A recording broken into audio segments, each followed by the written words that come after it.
Uma coisa que a gente tem que entender é o seguinte, meus amigos: Joel Schumacher tem parte no legado do Homem-Morcego.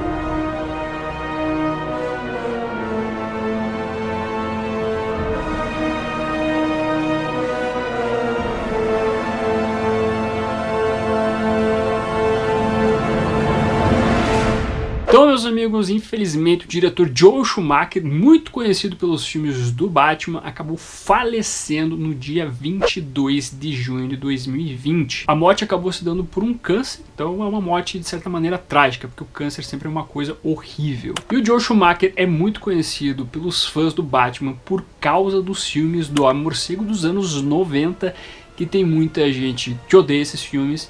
E hoje em dia tem aparecido umas pessoas que defendem esses filmes, pelo menos o Batman Eternamente. Só que o diretor não fez só esses filmes, inclusive ele fez outros grandes filmes que têm reconhecimento dentro da indústria do cinema. Como, por exemplo, Um Dia de Fúria, Tempo de Matar, Cliente, Por um Fio, 8mm, são grandes filmes, são ótimos filmes, meus amigos. E é uma das coisas que as pessoas, às vezes, quando criticam os filmes do Batman, acabam não levando em conta isso, o sucesso do diretor na sua profissão. Então é uma coisa importante a gente até deixar claro em relação a isso, quando as pessoas vão falar sobre o Joel Schumacher, lembrar também de outros filmes e grandes filmes que ele fez, que ele dirigiu. Ele tem um papel muito importante na indústria do cinema também. Só que como o canal aqui é focado no Batman, a gente precisa falar então sobre Batman Eternamente, Batman e Robin, onde eu não vou expressar tanto aqui minhas opiniões sobre esses filmes, pois eu quero fazer vídeos mais pra frente, não esse ano, talvez ano que vem, com a estreia de um certo filme do Batman aí, porque eu pretendo trazer minhas opiniões com mais detalhe desses filmes. No entanto, a gente pode aqui falar, eu posso falar, quais foram as minhas reações de ter assistido esses filmes nos anos 90. Eu acho que assim, a gente tem que ser honesto aqui. Se você foi criança nos anos 90 e assistiu Batman Eternamente na estreia, no cinema, ou nem precisa ser na estreia, só no cinema, você gostou desse filme. Você, criança, curtiu muito esse filme. E eu curti muito esse filme quando eu assisti no cinema. Eu gostei bastante daquele filme. Ele teve algo que me encantou. Porque é um filme que ele abraça realmente o lado quadrinho espalhafatoso. O Batman da Era de Prata. Um Batman um tanto quanto infantil em alguns momentos. Mas ainda assim, Batman Eternamente não é um filme infantil, é um filme que trabalha muito questões sexuais do Batman. E trabalha questões sexuais de vários lados, não um só. O que eu não acho que seja um demérito pro filme. Inclusive eu acho que é uma coisa interessante, uma abordagem interessante do diretor Joel Schumacher para a figura do Homem-Morcego. Mas como criança eu gostei muito desse filme. Eu gostei da abordagem que foi dada pro filme na época. E ver figuras como Robin, como Duas Caras, o Charada, uma adaptação para filme foi algo que me chamou muito a atenção. E o Batman Eternamente é muito um filme do Joel Schumacher mesmo, né? Um filme que ele quis trabalhar o Homem-Morcego, que fez sucesso também, fez mais sucesso que Batman Retorno, por exemplo. E acabou gerando então aí uma continuação que é Batman e Robin, que é um filme um pouco mais problemático em relação ao Batman Eternamente. Batman e Robin também foi um filme que eu assisti no cinema. A partir do Batman Retorno, todos os filmes do Homem-Morcego eu sempre assisti no cinema, na estreia e tudo mais. Mas esse foi mais um filme que eu assisti lá e eu, na época assim, eu até achei legal o filme. Mas uma das coisas que me chamou a atenção do Batman e Robin era o como ele era parecido com a estrutura do Batman Eternamente. Era muito igual as coisas na maneira como ia acontecendo. As cenas de abertura, como é que ia aparecendo os novos parceiros, parceiro revoltado e como as coisas iam andando. Eu sempre achei os roteiros ali do Batman Eternamente e Batman e Robin muito parecido. E até o Joel Schumacher já chegou a pedir desculpas por causa desse filme, já falou que realmente houve equívoco. E parece que o Batman e Robin, não é nem parece, é confirmado que teve muito problema com o estúdio querendo fazer aí mudanças em relação ao filme do diretor, querendo apelar muito para o lado comercial. O Batman Eternamente já foi uma apelação ao lado comercial, por causa até do que aconteceu com o Batman Retorno. Mas parece que o Batman e Robin, o estúdio quis se aprofundar muito nessa questão aí do chamar atenção financeiramente falando para marketing. Por isso que tem um monte de veículo do Batman lá, tem mais de um uniforme do Batman, a Batgirl usa um uniforme diferente lá no finalzinho, inclusive com uma máscara, para 5 minutos depois tirar essa máscara. O estúdio forçou realmente ali esse lado comercial do Batman e Robin e acabou sendo um fracasso de crítica e de bilheteria. O fracasso de bilheteria na verdade nem tanto porque pelo menos se pagou, mas não foi um sucesso então acabou dando problema. Então eu acho que a gente não pode condenar tanto o Joel Schumacher pelo trabalho que ele fez em Batman, meus amigos. Pelo menos do Batman e Robin. A gente pode tratar sobre o Batman dele e do Batman Eternamente, que é um filme mais dele, que hoje em dia é o filme até que a galera defende, que fala, pô, o Batman Eternamente é um filme bom, é um filme legal de assistir, é um filme divertido de assistir. E eu acho até que o Batman Eternamente, se fosse lançado hoje em dia, ele teria muito mais aceitação e seria muito mais quisto do que se lançado nos anos 90. O filme fez sucesso nos anos 90, isso é inegável.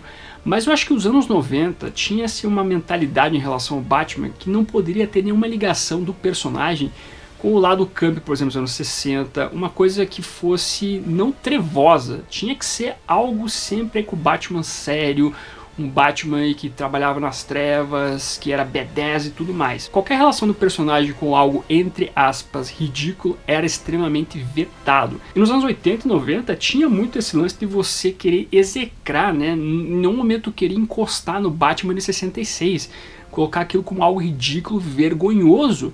Só mais pro final dos anos 2000, em 2010, por exemplo, que a gente realmente foi tornar o Batman 66 algo cult, algo que tinha sentido na época que foi lançado, e não uma vergonha pro Homem-Morcego, pro legado do Homem-Morcego. Então o Batman Eternamente e o Batman e Robin viveram muito desse, entre aspas, também preconceito da época, que o Batman não poderia ser aquilo que estava sendo colocado em tela, que isso não representava o Homem-Morcego. E, meus amigos, a gente talvez tenha que ultrapassar essas barreiras do que a gente acha do Batman Eternamente, o Batman e Robin, principalmente o Batman Eternamente. Eu não sou muito fã do que foi colocado pelo Joel Schumacher no filme em alguns pontos. Eu não gosto, por exemplo, do charado Nick Carey, eu acho ele muito afetado. O Duas Caras está numa retratação meio estranha, assim. Mas ainda assim eu gosto bastante do Batman do Val Kilmer, eu gosto desse Batman. O Robin, ele é meio complicado por ser um cara de 30 anos junto com o Batman. Não no sentido sexual daqui da coisa, mas sim porque eu não sei como é que ele se encaixa em relação a esse Batman especificamente. Mas, ainda assim, todo o conceito de Gotham City ali, toda a maneira como foi interpretado esse Batman, eu ainda acho válido em alguns aspectos.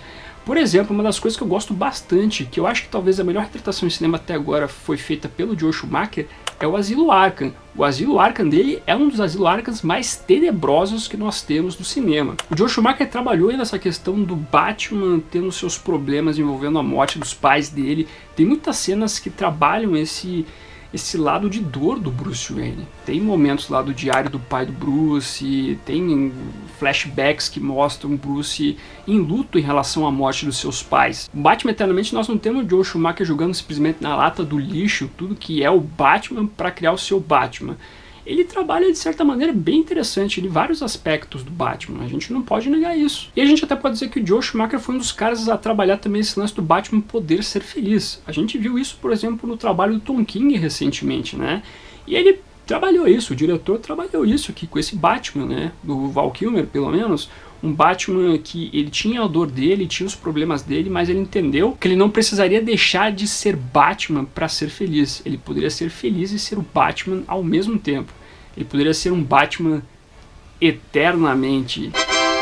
Eu gosto muito também das trilhas do Elliot Golden Hall para os filmes do Schumacher. É uma trilha que ela é boa, ela tem o seu acorde, ela tem o seu momento de heroísmo, digamos assim. Eu gosto dessa trilha, ela é muito bacana. Eu sei que ela não se equipara a uma trilha do Danny Elfman, mas eu acho que ela tá pau a pau ali com uma trilha sonora tipo que nem do Hans Zimmer, dos filmes do Cavaleiro das Trevas, do Nolan. Então pode ser que o filme do Batman Eternamente não seja um filme que você goste. Essa versão do Joel Schumacher do Batman pode ser que você não curta muito. Mas no momento que a gente pode ver um Zack Snyder trabalhar com um Batman de uma maneira, um Christopher Nolan trabalhar de uma maneira com o Batman também, e assim por diante, o Matt Reeves hoje trabalhando com o Batman, a gente pode aceitar que o Joel Schumacher teve a sua visão do Batman, pelo menos do Batman Eternamente, e que é uma visão aceitável e que ela faz parte de um legado de um personagem aí que é muito importante na cultura pop. Eu defendo muito que a gente não pode ter vergonha desses filmes do Batman, inclusive o Batman e Robin. A gente tem que aceitar esses filmes dentro do legado, a gente tem que abraçar eles. A gente pode ter críticas em relação a esses filmes, sem problema nenhum. A gente pode gostar ou desgostar, mas tá lá, meus amigos. Fez parte da história do Batman e vai fazer história para sempre. Tal qual o Batman em 43, 49, 66, 89, 92, 95 e 97 também estão lá. E tão é legado isso que o terceiro filme que o Joel Schumacher iria fazer, que se chamaria Batman Triumphant, que teria a volta do Coringa, teria o espantalho lá dominando o Batman e fazendo ele sonhar com o Coringa, esse plot foi adaptado para o jogo Arkham Knight. É isso basicamente. O que o Joel Schumacher não conseguiu fazer no terceiro filme dele, a galera levou pro Batman Arkham Knight. Nós temos lá o espantalho colocando o Batman loucão lá, colocando gás no meio, que a gente tem aí memorabilias, ou pelo menos action figures e coisa do tipo, representando esses filmes do Batman. Então no final das contas, meus amigos, eu gosto, por exemplo, de Batman Eternamente em alguns pontos, gosto bastante da visão do Batman do Joel Schumacher nesse filme especificamente, tal qual, por exemplo, eu gosto do Batman do Zack Snyder em BVS, mas eu tenho algumas restrições, algumas críticas em relação à maneira como o Zack Snyder interpretou o Batman. Eu acredito que a gente pode ter um balanço aqui de críticas positivas e negativas em relação a uma visão do Morcego. Sendo que eu não estou dizendo aqui necessariamente que o cara está errado em relação ao pensamento dele. Pode ser um Batman que não seja o melhor para mim, mas ainda assim eu entendo o posicionamento dele. E Joel Schumacher teve um posicionamento muito interessante em relação ao Morcego em Batman Eternamente. E eu termino meus argumentos trazendo mais um ponto positivo aqui em relação aos Batmans do Joel Schumacher, que são as trilhas sonoras. Não a trilha incidental, instrumental, mas sim o CDzinho lá do Batman Eternamente, do Batman e Robin. Acho que o Batman Eternamente é um CD que eu sempre vejo em sebos. Todo mundo comprou essa parada, muito por causa da música do Seal, né? A Kiss from a Rose. Meu Deus, que música linda. Que foi até o próprio Joel Schumacher que dirigiu o clipe do Seal. E fez muito sucesso. E tá aí, né? Também fez história nesse sentido. Então, meus amigos, é isso. Você goste ou não, Joel Schumacher fez história no Morcego, estará marcado para sempre. Agora eu gostaria de ver a sua opinião. Se você assistiu o Batman Eternamente nos cinemas, você curtiu bastante, tal qual uma pessoa quando era criança, ou não, vai que, né? E o que você acha disso tudo? Você acha que o Joel Schumacher tem o seu legado aí escrito também no Batman? Traga seu comentário aqui embaixo, bem como curta, compartilhe e se inscreva no canal se você é novo ou nova. Marque o sininho para ser notificado nos vídeos. E é isso, vou ficando por aqui. Como sempre, no final do vídeo nós temos os membros do canal, a galera que mantém o canalzinho aqui de pé. Agradeço demais a colaboração de vocês, bem como de você que faz suas compras através dos links da Amazon, Saraiva e Submarino que estão na descrição. Aproveita que você tá aí, meu amiguinho, dá uma olhadinha no vídeo que está aparecendo agora. É um vídeo que vale o seu clique. Agradeço a sua companhia, até a próxima e fui!